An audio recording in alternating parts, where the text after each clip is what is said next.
Assalamualaikum warahmatullahi wabarakatuh. Alhamdulillah wassalatu wassalamu ala rasulillah. Kaum muslimin yang dirahmati Allah subhanahu wa ta'ala, di antara yang diajarkan Rasulullah sallallahu alaihi wasallam pada kita adalah rutin mengamalkan amalan soleh, meskipun amalan itu sedikit dan ringan, atau bahkan dipandang remeh oleh sebagian orang. Namun ternyata tanpa kita sangka, ternyata amalan tersebut mengandung pahala yang besar. Inilah keistimewaan dalam agama kita. Amalannya sedikit malah diberi balasan yang besar. Lihat kisah yang disebutkan dalam hadis berikut ini. Dari Abu Hurairah radhiyallahu anhu, Nabi Muhammad sallallahu alaihi wasallam bersabda, "Permisalan kalian dengan ahli kitab Yahudi dan Nasrani seperti permisalan seseorang yang diberi upah ditanya, siapa yang mau bekerja dari waktu hingga pertengahan siang waktu awal atau waktu zuhur, lalu mendapat upah 1 qirot, lalu yang bekerja ketika itu adalah orang Yahudi. Kemudian ditanya lagi, siapa yang mau bekerja dari pertengahan siang hingga waktu asar dengan mendapat upah 1 qirot, lantas yang bekerja adalah Nasrani. Lalu ditanya lagi, siapa yang mau bekerja dari asar hingga matahari tenggelam, upahnya 2 qirot. Itulah kalian umat Islam." Yahudi dan Nasrani lantas marah. Mereka katakan, "Kami lebih banyak bekerja, namun kenapa kami diberi sedikit?" Dijawab, "Apakah upah kalian dikurangi?" Mereka jawab, "Tidak." Lalu dijawab, "Itulah keutamaanku dan keutamaan yang diberi pada siapa saja yang dikehendaki oleh Allah." Hadis riwayat Bukhari. Di bawah ini akan kami sebutkan beberapa amalan ringan yang untuk dilakukan namun berpahala besar. Di antaranya yaitu, yang pertama, zikir subhanallah wa bihamdihi subhanallahil azim. Dari Abu Hurairah radhiyallahu anhu, dari Nabi sallallahu alaihi wasallam, beliau bersabda, 2 kalimat yang ringan di lisan namun berat di timbangan dan disukai Ar-Rahman, yaitu subhanallah wa bihamdihi subhanallahil azim. Maha suci Allah dan segala puji baginya, maha suci Allah yang maha agung. Hadis riwayat Bukhari dan Muslim. Yang kedua, mengikuti muazin di dalam azannya. Dari Abdullah bin Amr bin As meriwayatkan bahwa beliau telah mendengar Nabi Muhammad bersabda, "Jika kalian mendengar seorang muazin, maka ucapkanlah seperti apa yang dia ucapkan. Kemudian bersolawatlah kalian atasku, karena sesungguhnya barang siapa yang bersolawat atasku 1 kali solawat, maka Allah akan bersolawat atasnya 10 kali. Kemudian mintalah kalian kepada Allah untukku al-wasilah, karena sesungguhnya ia adalah kedudukan di dalam, tidak pantas mendapatkannya melainkan untuk seorang hamba dari hamba-hamba Allah, dan aku berharap akulah orangnya yang mendapatkan itu. Maka barang siapa yang memohonkan untukku al-wasilah, maka halal baginya syafaat." Hadis riwayat Muslim. Yang ketiga, wudu dengan sempurna dan membaca doa. Dari Umar bin Khattab radhiyallahu anhu, Nabi bersabda, barang siapa yang berwudu dengan sempurna, kemudian selesai wudu dia membaca, "Asyhadu an la ilaha illallah wa anna Muhammadan abduhu wa rasuluh." Aku bersaksi bahwa tiada sesembahan yang berhak disembah selain Allah, dan bahwasannya Muhammad adalah hamba Allah dan Rasulnya. Maka akan dibukakan untuknya pintu surga yang jumlahnya 8, dan dia boleh masuk dari pintu mana saja yang dia sukai. Hadis riwayat Muslim.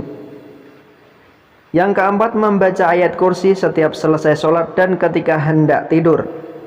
Abu Umamah al-Bahili berkata, Rasulullah bersabda, barang siapa yang membaca ayat kursi setelah setiap sholat wajib, niscaya tidak ada yang menahannya masuk melainkan kematian. Hadis riwayat An-Nasai dan disahihkan oleh Al-Albani di dalam kitab Sahih Al-Jami. Yang kelima, membaca Al-Quran. Dari Abdullah bin Mas'ud radhiyallahu anhu, Nabi Muhammad sallallahu alaihi wasallam bersabda, barang siapa yang membaca 1 huruf dari Al-Quran, maka dia mendapat 1 pahala kebaikan, dan setiap 1 pahala itu dilipat gandakan menjadi 10 kali. Hadis riwayat At-Tirmizi, At-Tabrani, dan dinilai sahih oleh Al-Albani. Yang keenam, bersolawat atas Nabi. Dari Anas bin Malik radhiyallahu anhu berkata, Rasulullah sallallahu alaihi wasallam bersabda, barang siapa yang bersolawat atasku 1 solawat, maka niscaya Allah bersolawat atasnya 10 solawat. dihapuskan darinya 10 dosa dan diangkatnya untuknya 10 tingkatan. Hadis riwayat An-Nasa'i dan disahihkan oleh Al-Albani di dalam Sahih Al-Jami. Yang ketujuh, membaca zikir ketika masuk pasar. Dari Abdillah bin Amr bin Ash, Nabi bersabda, barang siapa yang masuk pasar kemudian dia membaca La ilaha illallah wahdahu la syarikalah, lahul mulku wa lahul hamdu yuhyi wa yumit wa huwa hayyun la yumutu biyadihil khair wa huwa ala kulli syai'in qadir. Tiada sesembahan yang berhak disembah selain Allah, tiada sekutu baginya. Miliknya lah seluruh kerajaan dan miliknya lah seluruh pujian. Dia menghidupkan dan mematikan, dan dia maha hidup dan tidak mati. Di tangannya lah segala kebaikan dan dia maha kuasa atas segala sesuatu. Maka Allah catat untuknya 1 juta kebaikan. Allah hapuskan 1 juta kesalahan dan Allah angkat untuknya 1 juta derajat. Hadis riwayat At-Tirmizi, Al-Hakim, Ad-Darimi dan dinilai hasan oleh Al-Albani. Yang kedelapan, 2 rakaat sebelum salat subuh. Dari Aisyah radhiyallahu anha, Nabi bersabda, 2 rakaat sebelum subuh lebih baik daripada dunia dan seisinya. Hadis riwayat Muslim. Yang kesembilan, mengajak orang lain untuk melakukan kebaikan. Dari Abu Hurairah, Nabi SAW bersabda, barang siapa yang mengajak kepada kebaikan maka dia mendapat pahala sebagaimana pahala orang yang mengikutinya, tanpa mengurangi pahala mereka sedikit pun. Dan barang siapa yang mengajak orang lain untuk melakukan kesesatan dan maksiat, maka dia mendapat dosa sebagaimana dosa orang yang mengikutinya, tanpa mengurangi dosa mereka sedikit pun. Hadis riwayat Muslim. Yang ke-10, beristighfar untuk kaum beriman baik lelaki ataupun perempuan. Dari Ubadah bin Samit berkata, aku telah mendengar Rasulullah bersabda, barang siapa yang meminta ampun untuk kaum beriman lelaki dan perempuan, maka niscaya Allah menuliskan baginya dengan setiap lelaki dan perempuan beriman 1 kebaikan. Hadis riwayat At-Tabrani dan dihasankan oleh Al-Albani di dalam kitab Sahih Al-Jami. Yang ke-11, menjawab azan dan membaca doa setelah azan. Dari Jabir bin Abdillah, Nabi bersabda, barang siapa yang mendengarkan azan kemudian dia membaca doa, Allahumma rabba hazihid dawatit tamah wassolatil qa'imah ati Muhammadanil wasilata wal fadilah wa ba'ashu maqamam mahmudanil lazi wa'addahu.